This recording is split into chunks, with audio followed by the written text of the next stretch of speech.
wa qul ja'al haqqu wa zahaqal batilu innal batila kana zahuqa. Shadaqallahul azim. Di dunia ini ada beberapa macam penindasan atau penjajahan. Isinya bumi, isinya dunia ini. Ada negara besar menindas negara kecil. Negara besar menjajah negara kecil. Ada presiden menjajah penduduknya atau mengkhianati penduduknya.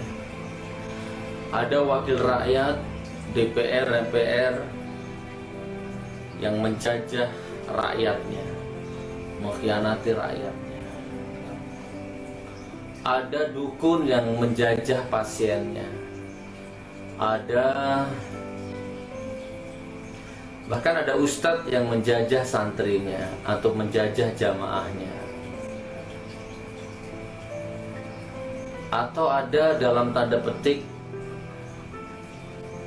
bukan paranormal, bukan ustadz, tapi dua-duanya, ya ustadz macam paranormal, paranormal macam ustadz. Makanya kan sekarang ini beda tipis antara paranormal dengan ustadz.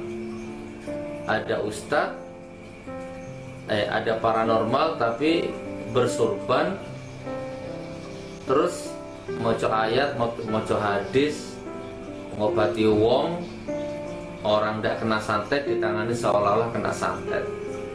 Macam-macam lah ya. Nanti kita bahas. Terus ada lagi, ya ini nggak cetok, ini ustadz atau dukun ini nggak cetok. Ya ustadz, ya ceramah, tapi yo kadang-kadang yang ngobati wong, tapi ngobatinya nggak syariat, bahkan banyak penipuannya, banyak menindasnya, bahkan banyak membodohinya. Dan ada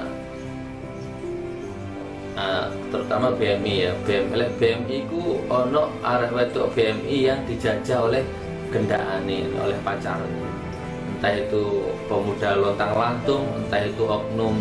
Kan banyak BMI curhat ke saya, Ustadz, Gus, aku kenal karo wong lanang, pinter agama, yo pinter ngaji, yo pinter sholat, yo sawali yo janji sekate nikah mbek aku awale. Tapi makin kesini aku tahu disumpah, pokoknya awakmu selingkuh, lek awakmu gak kawin ambek aku, uripmu gak selamat, uripmu kon mati dan lain sebagainya, dan pembodohan yang lain.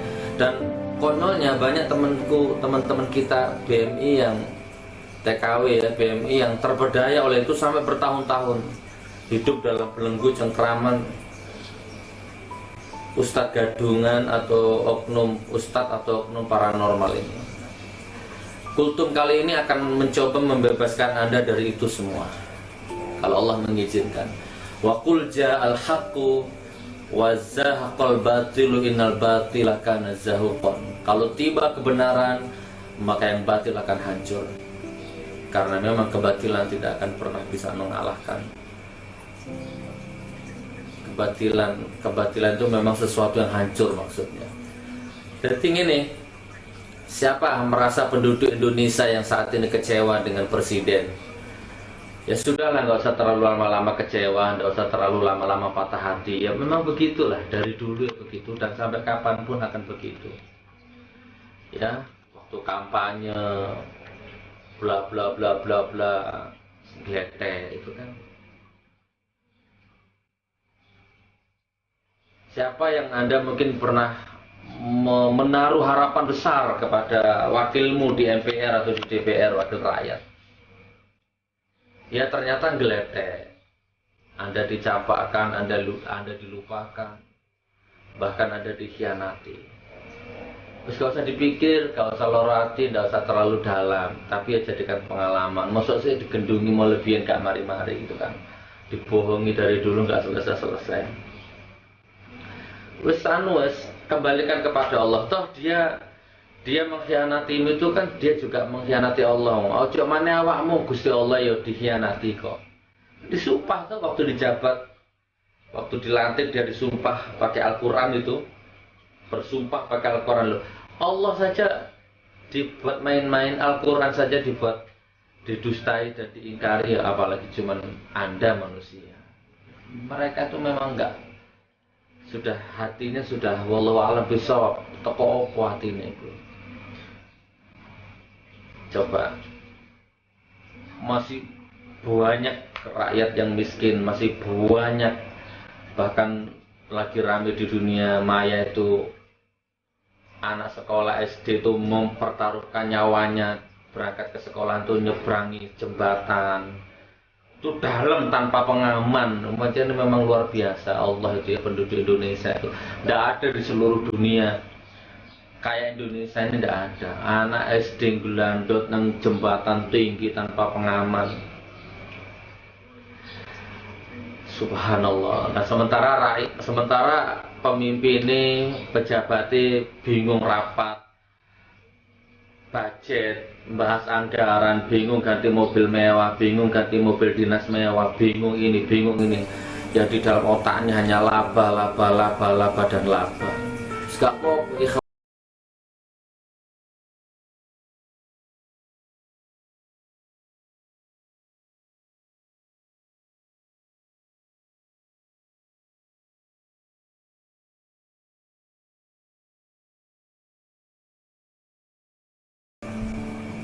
aku ini kena azab apa-apa, dia hancur bangkrut. Intinya gini, suatu ketika, jadi sebelum suaminya jadi pejabat, itu suaminya sudah pengusaha dan sudah makmur, punya mobil, punya usaha, punya rumah, sudah makmur, aman.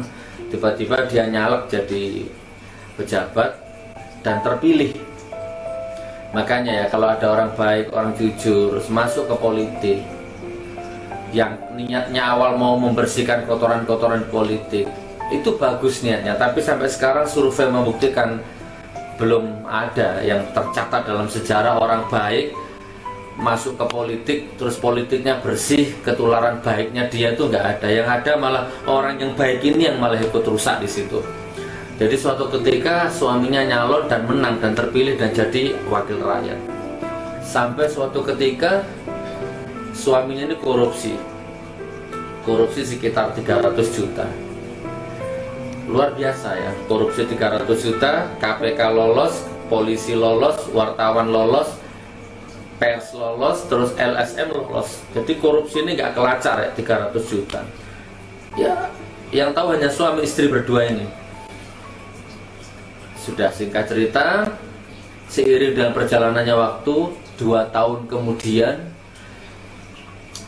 kemudian suaminya ini tiba-tiba sakit.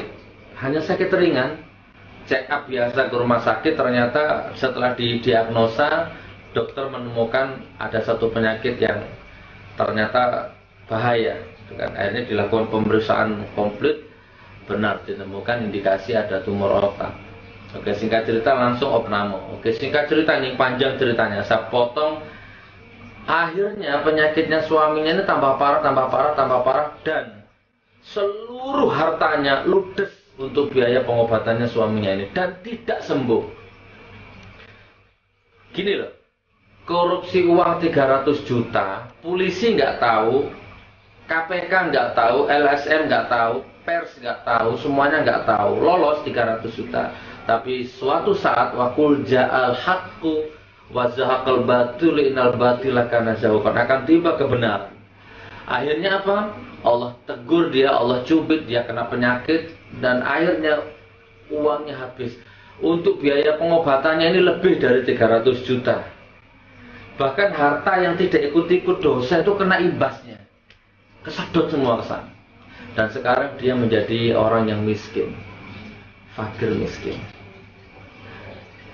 Nah, jadi wis ta lek awakmu rumangsa rakyat ya, awakmu rumangsa dikecewakno ambek presiden, ambek DPR, ambek MPR, wis gak apa-apa lah. Makane ayo ndang lalekno semarang ndang nyambut gawe lah. Ya apa lah, ya seperti biasa, gak usah ngurusi dhek. Dan percayalah, ada satu hukum bahwa nanti di hadapan Allah di suatu negara, kalau ada pemimpin yang kelaparan, maka rakyat tidak terikut menanggung dosanya. Kalau ada pemimpin yang kelaparan, rakyat dibebaskan hisabnya oleh Allah atas laparnya pemimpin itu. Tetapi sebaliknya, kalau ada satu saja rakyat yang kelaparan, maka besok di hadapan Allah, semua mulai dari presiden sampai menterinya, sampai DPR-nya, semua dia akan dimintai pertanggungjawabannya oleh Allah atas laparnya satu rakyat itu saja. Nggak ada untuk bisa baik itu gak ono. Uang api oh ya boleh melbunang politik rusak. Memang sistemnya sudah begitu. Jadi nggak perlu tersinggung. Yo aku kan netral wonge, nggak perlu tersinggung. Yo nggak perlu ngelek-ngelek sopo. Ini bukan bermaksud menghujat. Aku hanya menghibur beberapa rakyat, beberapa teman, beberapa penduduk Indonesia bahwa kembali kepada Allah sajalah, nggak usah terlalu dipikir lah ya. Meskipun jadi ditangguh dewi utusan penjajah ya. Ada lagi yang apa? Suami menjajah istrinya. Waduh, kalau ini sudah sering kita bahas ya. Jadi ada laki-laki yang justru menjajah istrinya, bojone dhewe di Pulau Soro, istrinya sendiri diperas, sudah disiksa fisiknya, dihancurkan batinnya. Banyak suami seperti itu. Jadi kemarin sudah kita bahas ini. Istrinya dipaksa kerja jadi penyanyi karaoke gitu kan, jam 4 sore diantar ke tempat kerjanya, nanti jam menjelang subuh dijemput lagi. Astagfirullah, itu di Bali banyak. Saya dulu di Bali 4 tahun dan saya kumpul dengan laki-laki yang seperti itu. Banyak seperti itu. Dan ya bukan hanya seperti itu, ya termasuk teman-teman BMI yang wanita yang kerja di luar negeri, terus sementara suaminya di rumah hongkang-hongkang kaki, suaminya di rumah sudah tidak sholat, sudah tidak amanah, terus wedoan tok, marunel kirimane telat dikit ngamuk-ngamuk dan lain sebagainya. Nah, banyak seperti itu. Nah, oke. Ada lagi yang ustadz dalam tanda petik ya, ustadz yang menjajah jamaah. Jadi gini, ada orang curhat ke saya begini. Gus, iki ono ada ustadz dari Madura, mbok kiai mbok ustadz lah, tapi surbanan ya berarti diceluk ustadz, diceluk kiai ku. Setiap datang ke kampungku itu dia selalu minta-minta barang yang di kampungku, bu lemari, bu meja, bu piring, bu opo, selalu dia minta. Dan penduduk kami selama ini ya ikhlas ngasih, karena kalau nggak ngasih takut kena bala. Astagfirullah, aku hanya bisa ngelus dada. Jadi kalau ada yang mengalami seperti itu, pesanku ya sudah lepaskan belenggu itu sudah syirik halus, itu sudah musyrik halus. Anda sudah jangan sampai mau diperbudak oleh hal seperti itu lagi. Terus yang lebih parah sekarang ini banyak teman-temanku BMI ya, BMI, TKW yang kenalan, Gus aku kenalan ambek wong dia ngerti agama, yo ngerti, yo ngaji pinter, dia paham agama. Dulu awalnya aku ya mau belajar agama ke dia, tapi lama-lama terus dia nembak aku, dia menyatakan sayang sama aku, terus kemudian dia sudah berjanji, terus dia berjanji mau menikah, terus ya intinya terus tak turuti. Tapi kok akhirnya singkat cerita aku disumpah, diwacokkan ayat gini, terus pokoknya kalau sampai nggak nikah sama aku kamu celaka gitu kan. Astagfirullah. Dia intinya begitu, tiap bulan minta uang, tiap bulan minta transfer, intinya begitu. Dan banyak teman-teman BMI yang alami seperti ini dan ketakutan. Jadi sampai sekarang hidupnya itu kayak zombie, kayak mayat hidup. Jadi disetir, Gus saya punya ini laki-laki di Indonesia, jadi dia kok tahu ya aku ini masa laluku bagaimana, terus aku ini ngapain kok dia bisa tahu. Akhirnya dia diperdaya seperti itu. Wes toh, saranku ya melalui video ini, yang merasa dalam posisi belenggu, yang merasa dalam posisi penjajahan, apapun dimensinya, apapun motifnya, apapun modusnya, melalui video ini, Lepaskan dirimu dari belenggu itu. Lepaskan. Lepas.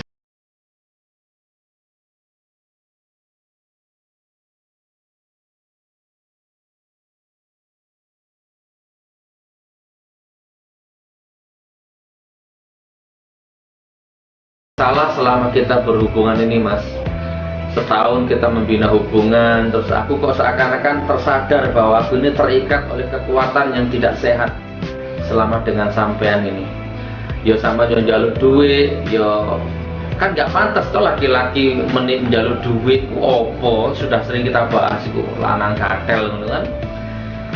Wong pinter ngakune pinter kok ngadungan duit nang wong wedok yang belum dinikah juga kan tanpa alasan. Terus kemudian dikit-dikit ngancam, kon kadek macam-macam, kon mati, kon tak sumpah macam. Nggak ada sumpah-sumpah seperti itu tuh, nggak ada. Sudah Mas, kayaknya kita harus selesaikan hubungan ini. Oh kon tak pateni kon, gua awas kon kena sumpahmu. Gak apa-apa Mas, aku gak wedi lillahi ta'ala, gak wedi wis. Lah kalau aku memang harus mati hanya gara-gara sumpah ini gak apa-apa, yang penting kita selesaikan. Udah baru gantiin Facebook, gantiin handphone. Terus gak usah dihubungi, nelpon gak usah dibales, SMS gak usah dibales, inbox gak usah dibales. Terus titik. Fokus ibadah, fokus menatap masa depan. Kirim gambar paku, kirim gambar pocong, wis nang uyono entutono gak usah dilepokno nang ati. Kok ono ya donya iki zamannya ini ki sik ono dukun pura-pura dadi ustaz, maca ustaz. Ku mari ngono pasien ditebak kena santet. Kuwabe pasien ditebak kena santet. Waduh kena santet. Semarang ditangani seolah-olah golek pitik mulus, ireng mulus, pitik cemani. Selawi ekor. Golek sapi, golek wedhus seolah-olah ya intinya melayu-melayu nang duit. Wis itu trik-trik kuno itu, ya Allah, aku biyen yo tau ngono rek ya. Makanya aku saiki ku pesen ojo lah awakmu gampang digoblok-gobloki kayak ngono ku. Lepaskan semua belenggu, lepaskan. Salat, sholawat, menghadap ke Allah. Kalau tuh Anda sakit, Anda sholat istikharah, ya Allah saya sakit, sembuh, tolong tunjukkan obatmu ya Allah, tunjukkan siapa ya. Kalau memang aku harus sembuh dengan dokter, temukan aku dengan dokter yang baik. Kalau aku harus sembuh dengan pengobatan alternatif, dengan ustadz atau kiai, maka temukan aku dengan ustadz dengan kiai yang baik ya Allah. Bismillah tawakal ala Allah, la haula wala quwata illa billah. Ngono rek. Balen sik nang Gusti Allah. Lepaskan semua belenggumu tuh, lepaskan. Lepaskan. Yo, aku gak iso detail, tapi intinya siapapun Anda yang detik ini merasa dalam cengkeraman sebuah belenggu, entah itu intimidasi pikiran, intimidasi jiwa, belief system, pokoknya belenggu-belenggu yang seperti itu yang tidak menguntungkan dirimu, bahkan cenderung menghancurkan hidupmu. Next, potong. Itu ya. Semoga selamat. Wa qul ja'al haqqu wa zahaqal batilu innal batila kana zahuqa. Kalau datang kebenaran maka yang batil akan hancur. Maka kalau Anda sendiri mulai sekarang bangkitkan keberanianmu, kebenaranmu dalam dirimu sendiri. Tidak ada yang bisa membelenggu dirimu, tidak ada, kecuali Allah dan dirimu sendiri. Insya Allah. Wis, ayo ditutup dengan sholawat. Semoga dengan sholawat ini, wis yo, aku gak ngerti ngomong apa maneh, pokoknya titik putus ana kabeh ngono-ngono kuwi. Kon nek gak kawin ambek aku mati, kon nek gak rabi ambek aku mati, kon nek gak dadi ambek aku urip murkoso. Kon wis mari tak sumpah, ngene. Iki fotomu, iki ana paku, ana iki ayat ngene. Taek ngono wis gak ngono-ngonoan. Tilpunan. Gak ngono-ngonoan. Aku tak balik nang Gusti Allah. Ayo, cerdas titik loh, cerdas titik. Buang kabeh buhul-buhul yang membelenggu pikiranmu. Gak ono santet-santetan, gak ono sumpah-sumpahan, gak ono. Sementing kamu lurus, madep-madep nang Gusti Allah, gak nyala-nyala wong tua, titik. Golek duit rekoso kok diplung-plung kok ya gelem. Bebaskan dirimu, bebaskan dirimu, bebaskan dirimu. Aku ngomong ini bisa kamu anggap sebagai kakak. Dan aku tidak ridho kalau adikku selamanya dibelenggu oleh kadal-kadal kayak ngono kuwi ya. Boleh kamu anggap ini omongan sebagai kakak, sebagai ayah, sebagai konco, sebagai apapun. Takut kepada Allah, jangan takut kepada belenggu-belenggu yang ecek-ecek kacangan kayak begitu itu. Ono wong lanang kok yo ngono iku, gak usah ngono-ngono. Pas celingi duwe umrono wong tuamu. Celingi duwe bangun omah, celingi uangmu, jadilah pengusaha buat modal. Cari suami yang pengusaha, cari suami yang soleh. Ukurannya suami soleh itu pokoknya dia nggak minta duit, dia nggak ngatung-ngatung duit, dia nggak memperdaya uangmu, dia tidak mengotori pikiranmu dengan hal-hal yang picik. Sudah berarti cukup. Walaupun dia bersorban hijau, hitam, kuning, walaupun dia berjenggot, masih dia macang aku nyundul langit iso. Tapi kalau dia masih ngatung-ngatung duit nang awakmu, jalur-jalur duit meras-meras dengan kata-kata yang awas, konek ini, awas, lakukan ini, berarti next, putus, gunting, ketok, selamat tinggal. Allahu Akbar. Allahu Akbar, Allahu Akbar. Sholawat, mudah-mudahan sholawat ini bisa menghibur. Sholli wa sallim daiman ala Ahmada. Sholli wa sallim daiman ala Ahmada. Wal ali wal ashabi man qad wahada. Wal ali wal ashabi man qad wahada. Sayang, sayang, sayang, orang hebat tinggi hati, omong demokrasi, pidato berapi-api, ternyata karena menginginkan kursi, sementara rakyat kerepotan cari nasi. Sholli wa sallim daiman ala Ahmada. Sholli wa sallim daiman ala Ahmada. Wal ali wal ashabi man qad wahada. Wal ali wal ashabi man qad wahada. Allahumma sholli ala Muhammad, Allahumma sholli ala Muhammad, Allahumma sholli ala Muhammad. Yang tidak merasa berada dalam video ini, next, lupakan ya. Karena semua video saya itu terlahir berdasarkan ada asbabnya, ada asbabun nuzulnya, ada ilhamnya, ada idenya. Jadi tidak ngawur kalau aku ngomong ada wanita yang diperas dukun, ada wanita yang diperas ustadz, ada wanita yang diperas kiai. Itu bukan ngawur, itu karena fakta. Maka tak jadikan video ini. Jadi yang merasa, next, putuskan hubungan itu.